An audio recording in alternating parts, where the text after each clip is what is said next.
Today we're taking a look into airplanes almost every aviation geek would like to see in GTA 6, but I'm starting with the planes right away or you will all just get bored and click off. Short disclaimer, I don't mean that Rockstar should add the literal planes from real life, but rather planes based on these, obviously. Don't be a Busta, subscribe, be a homie to the channel, grab a snack and let's go. We're not doing this in any particular order, but we're starting off with the Airbus A400M. Why the A400, you might ask? This is boring. Of course, because this thing could come as a successor of the Andromeda from GTA San Andreas. It has a slightly superior cargo capacity at just over 80,000 pounds or 37 tons for us civilized folks. I'm joking, of course. Compared to the real-life Andromeda, it has a similar size as well. It's not that big, not that small, able to fit into most airfields and even fields in the middle of nowhere. This thing could even land in Narnia if you asked it to. This could come as a cargo plane to help players transport their business cargo and vehicles if Rockstar decides to be nice to grinders, or just transport personal vehicles. And it's absolutely gorgeous. I don't care what anyone says. For me, this is the best looking cargo plane ever made.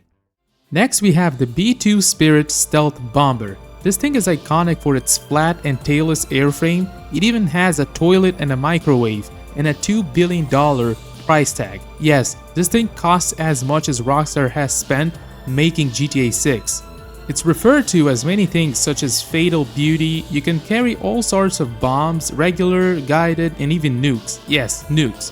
But if this thing ever comes to GTA for the sake of balance, they'll probably just give it the 80 500-pound bombs. Yes, 80 bombs, or even cruise missiles.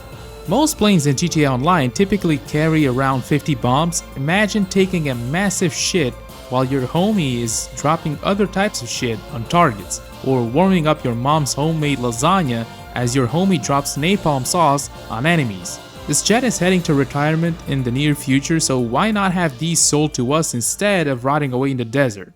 Then we put the spotlight on some Soviet-Russian fighters. The MiG-29 is an iconic jet from the East, exported to multiple Warsaw Pact countries, the Middle East, and Africa. It has some history on its back.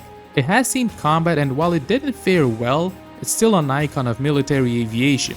Alternatively, they can also bring in any version of the Su-27, another icon of Soviet-Russian fighters. It's a bigger export success in modern times and packs more punch. It also has more success in combat and still in active service with some countries. I'm not going too deep into both of these because it would take forever. Then we have two legends of the Cold War, starting with the MiG-21. This is a Soviet interceptor that entered service in 1960. It's the most produced fighter jet in the world, with over 11,000 units built. It's definitely one of the top icons of military aviation, with a lot of history behind it. It's cheap and easy to maintain. It was in service with around 60 countries in the world, and it's still in service with some of them. It made a name for itself over the skies of Vietnam, where pilots used hit-and-run tactics to disrupt American airstrike operations. It achieved some goals and shot down some planes. However, it cannot hold a candle to its rival in combat. The F-4 Phantom, it's a fighter-bomber/interceptor, the heavyweight fighter of the West during the Cold War. Many units built and exported to the top allies of the USA, including countries in Europe, Asia, and the Middle East. With conventional and carrier variants, it tried to revolutionize air combat in the 60s, but things didn't go according to plan. It struggled in the early days, but eventually, thanks to a change in tactics and better weaponry, made it into one of the most successful fighters in history. It finished the war with a positive kill-death ratio and is jokingly referred to as the world's largest distributor of MiG parts. It's an absolute legend, and it taught American aviators and the shot callers many lessons, and as a result, it gave birth to one of the most well-known aviation training programs for the Navy, Top Gun. And we cannot talk about Top Gun without mentioning the movie or talk about the star of the movie. No, it's not Tom Cruise. I'm talking about the F-14 Tomcat, one of the most popular fighter jets in history, mostly thanks to the movie. It was an interceptor built to shoot down Soviet bombers using long-range missiles. It has a few confirmed achievements under its belt, but I wouldn't blindly trust the kill-death ratio the internet says this thing has, as most of it is based on Tom Cooper's book and interviews of Iranian pilots who definitely did not inflate their achievements. A lot of the kills are not officially verified by the USA itself, so take all of it with a grain of salt. Maybe I pissed off a fanboy with this comment, but this thing is a bit overhyped. Regardless, it would be cool to see a rendition of it in game. While we're on the topic of the Navy, we get to the workhorse of the US Navy in modern times, the F-18 Hornet. This thing usually goes unnoticed or unmentioned. It doesn't have any mind-blowing achievements, it's not the fastest, nor the most maneuverable, or with the best combat record, but one of the things it's best at is literally bringing a metric ton of air-to-air missiles. It does its job really well, and at the time it was made, it was quite the marvel of technology when it came to its avionics. Most of its pilots always have positive things to say about it. It's also extremely cost-effective and easy to maintain. We can't keep talking about multi-role jets without going back to Europe and bring up one of their beloved deltas. More exist, but I'll talk about the most popular, the Rafale.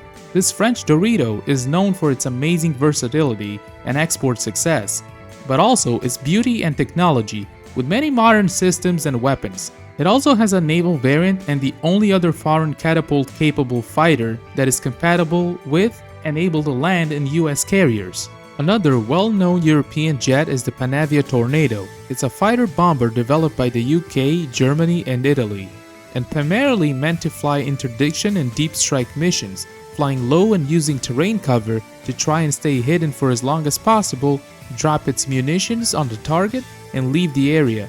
It has participated in a couple of combat operations in the Middle East and proven to be an effective strike jet.